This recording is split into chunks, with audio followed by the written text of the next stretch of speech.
Welcome back to Better Than Fiction with Janette and Eden. We are done with August and we're moving into September. It's cooling down-ish. Not this week, Not maybe this next week. week. Yeah, we're ready for the cooler weathers. Absolutely, but that also means we're coming to the end of 23 to see if we're keeping up. I was kind of evaluating. I only have 4 bingo squares left to finish, so I'm pretty excited. Yeah, I have a lot more than that. I'm not even going to count them because it's going to take a while. Only 4, and I know I'm excited. There's a couple of things that'll be knocked out because of the holiday reading that I like to do. So at least a couple of them will be knocked out.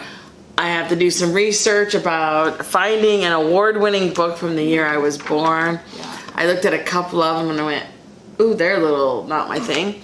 So I'm just gonna have to take a leap of faith and just pick one. Worst things worst, you don't read it. You don't finish it. I don't finish it, which we say is A-okay. A-okay.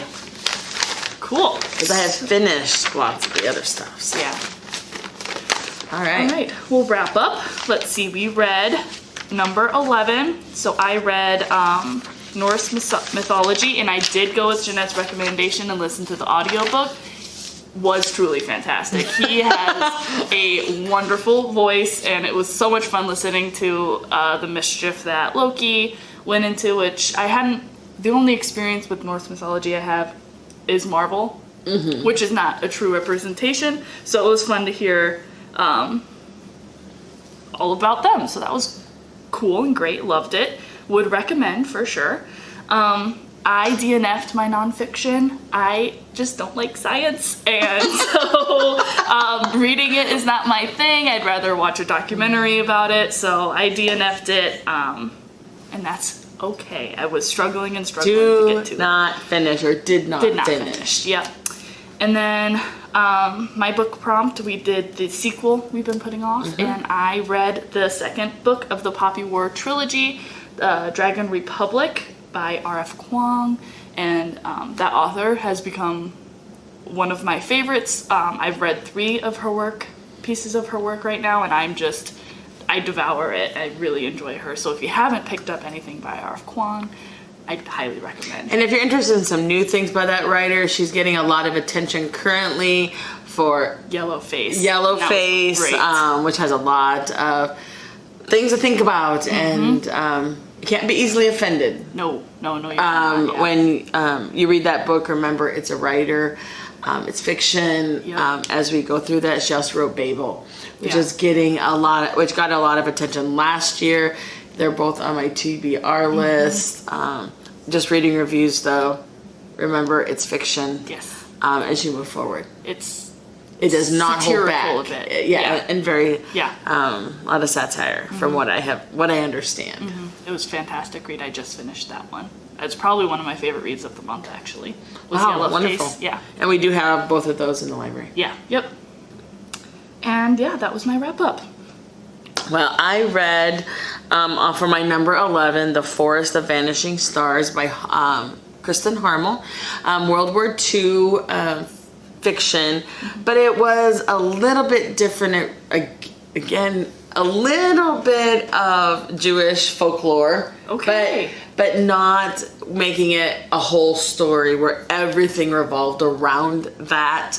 It took in a little bit of the folktale of Baba Yaga, but it also really looked at Poland and those that escaped firing squads or those with the resistance hiding in the forest, and the difficulties, of course, in their harsh winters. So it dealt more with that, but it had that theme of the folktale kind of writing alongside because of the woman who ended up helping those in the forest. So if you like Kristen Harmel, some of you may recognize that writer. She is well known for her World War II little known incidences and places in that genre. She doesn't just take on concentration camps or Jewish survivors. She takes on some little known pieces of history to write about. So very good. I would recommend that as well. I said I was going to read a nonfiction about music, and for some reason I didn't even open the book. That's not that I didn't want to read it. A lot of things were happening this month, personally as well as at work, and it just was something I just wasn't picking up. I did, though, still read nonfiction. I went back to the 500s, which I do enjoy, and I know it's science.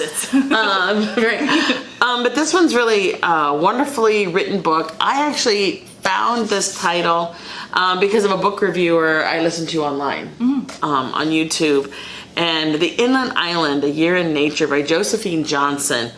And it is a look at a property in Ohio that her and her partner, her husband, purchased, and it was a farmland. They had farmed it, and they are rewilding it.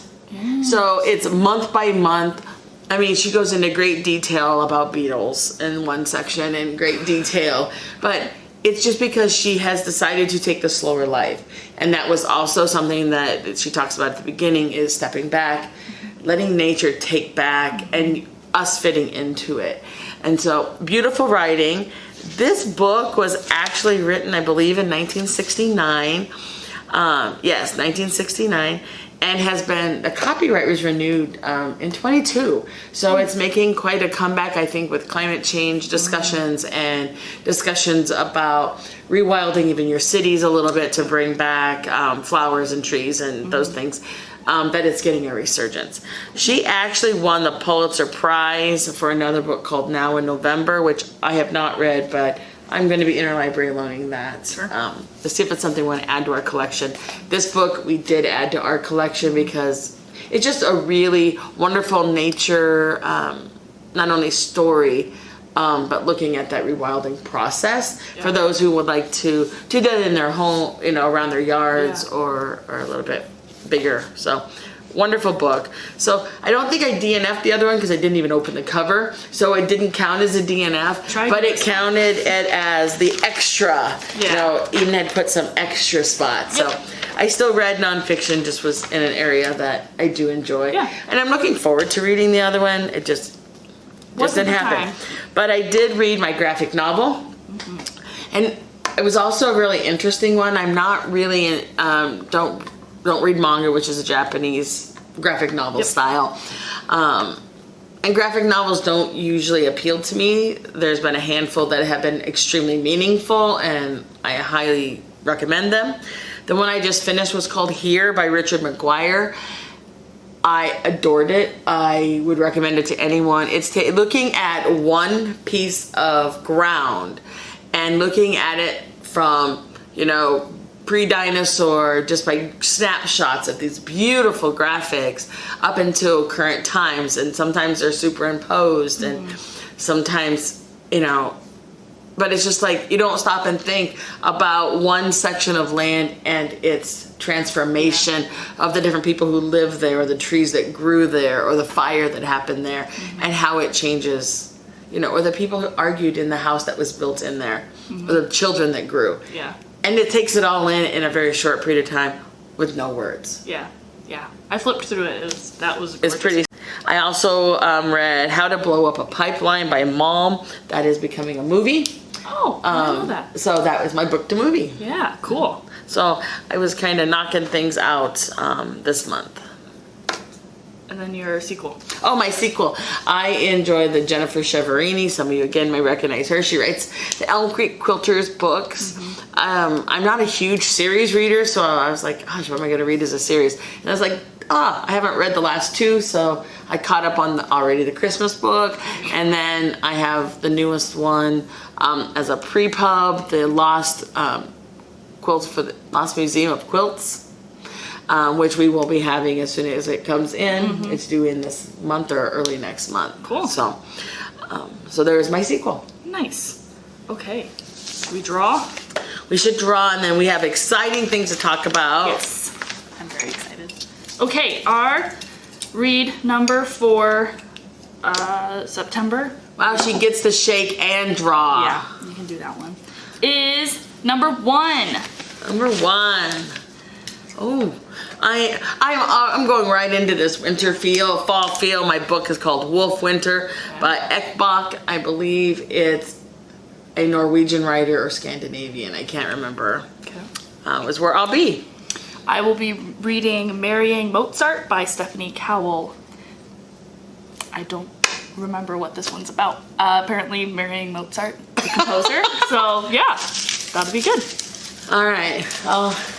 We will split up our jobs. Okay, and our book prompt is read a book with a sports theme.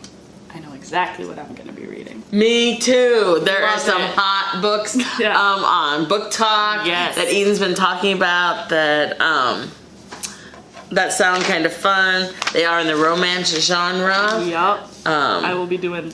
But they are Hockey really romance. popular, and we do have some of those in as patrons are requesting those things, and Yeah. we love those requests. Yes. So that's where we'll be heading, it looks like. Yeah. Ooh, exciting. I have one that's on my TBR that I was going to add to the list for next year's. But I can scratch off now. We got it now. Yeah. So exciting news. Well, first are nonfiction. Yes, nonfiction. Did you pick? Oh, you're going to be reading. I am going to go The music one. I am going to go for the music one. Yeah. I'm going to be reading an extra one. I'm going to be reading Crying in H Mark by Michelle Zauner. Zauner? Do you know how to pronounce that? This got a lot of traction like 2 years ago. I think she's also a musician, so in the little music world. I'm excited. Yeah, that's what I'm going to be reading for my nonfiction. It's a biography. And I'm going to stick with the book The I haven't music opened, one. and I'm actually going to hit the renew button on it, Yeah. not get all the overdue notices That's a good idea. that we like to send. Because, as librarians are notorious at not getting their books back on time. So those of you who get a little nervous when you get those notices, don't worry, just renew. Yep. And now our exciting. Now I just want to get to that exciting Yeah. news. Book clubs. Book clubs are back. We are meeting in September for 4 of our book clubs. My Book Stack Chat book club, which meets Thursday mornings. We are reading Where'd You Go, Bernadette by Maria Semper. Semple. And then Janette's 3. My 3. I'm super excited about our book reads this year. Took quite a bit of time to curate this year, and really I wanted books that would really have multiple layers to talk about, so that whether or not you might like the first theme, the second one may catch you, so that we can continue to grow, or at least have hour-long or sometimes 2-hour-long discussions. So Fireside Classics meets the third Tuesday at 6:15. We're heading for Evelyn Waugh's Scoop. One of my goals was to really dig a little deeper for some interesting classics that you may or may not have read. I'm getting a lot of comments on this one already that I have a lot of sticky notes in my book to talk about, and I didn't even know this existed. Who is this woman? Yeah. And she actually has quite a repertoire. So we're going to be taking a look at journalism, some satire, things like that at Fireside Classics. Our morning coffee, which meets the second Tuesday at 9 a.m., is The Upstairs House by Julia Fine. This takes in some women's issues, as well as maybe a ghost, maybe a figment of the imagination, but it actually has some very serious themes of postpartum depression, as well as the role family plays and the partner plays in helping to deal with a new baby. So there's lots of issues from both the woman's side as well as the male character side. So very interesting look, and I think there'll be a lot of things to talk about. I learned a lot, just as a little teaser, about Margaret Wise Brown, which is a favorite children's writer for, of course, Goodnight Moon. So And she... then Eclectics. Eclectics is our Sunday. It makes the third Sunday. Third Sunday at 2:00 here at the library. I don't have the book to show you because we can't keep them in the library. One comes in, it goes right back out. It's called We Are the Light. Matthew Quick. By Matthew Quick, yep. And we do own a copy. It takes on some very serious themes it ends up, I think, the best way it can. And we will have a fantastic discussion on the way people interact with one another, what happens after tragedy, and the interactions of people on the sidelines of that tragedy. I think it'd be a great discussion and can't wait for it. Yeah. Cool. So, new news. We are adding a fifth book club. Call that five book clubs. Yes. And I'm very, very excited about Eden this is one. leading this one. This is what I've been wanting to do. We just needed me to be full-time to do it, so we did it. Here we are. I'm introducing a adult romance book club called Literal Hotties.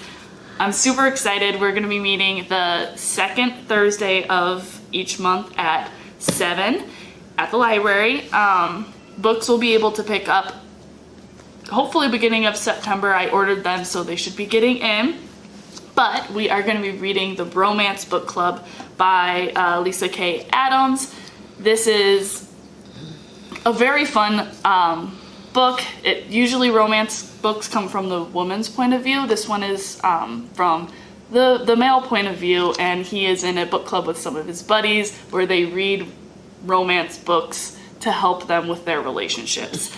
And yeah, so our main character here also happens to be a sports character. So you can knock two things off, book Yeah. club and your Yeah. sports read. Yeah, so he's a baseball player, so it's a fun group of guys. There's 5 books in the series right now. They're all standalone series, but they're all characters from the book club. I really enjoyed it.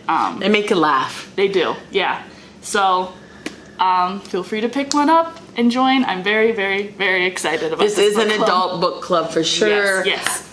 Because, you know, romance novels can kind of get a little steamy. So, Yeah. which is why, you know. Read with care. Yeah. Yes. Yep. And if you have any questions or concerns, just talk to Eden or myself. We both can talk about the book, and you can always decide. As with all of our book clubs, we can help you decide which one fits you. Yep. And which one you're not feeling is for you. And that's okay. All of our book clubs are not for everyone, but we try to have a variety so that we do serve everyone in our community. And this one does meet later than any of our book clubs at 7 o'clock. Yep.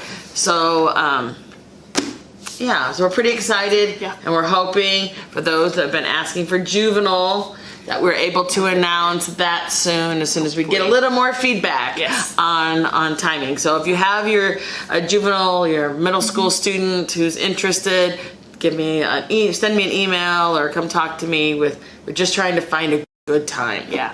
So then that would be 6 book clubs. Woo. We have libraries going, how can you even run 4? And we added. So we're Keep pretty adding. excited Yeah. because we have different people and some of the same. It's just great. So, till next time. Yes. Happy reading. Happy reading.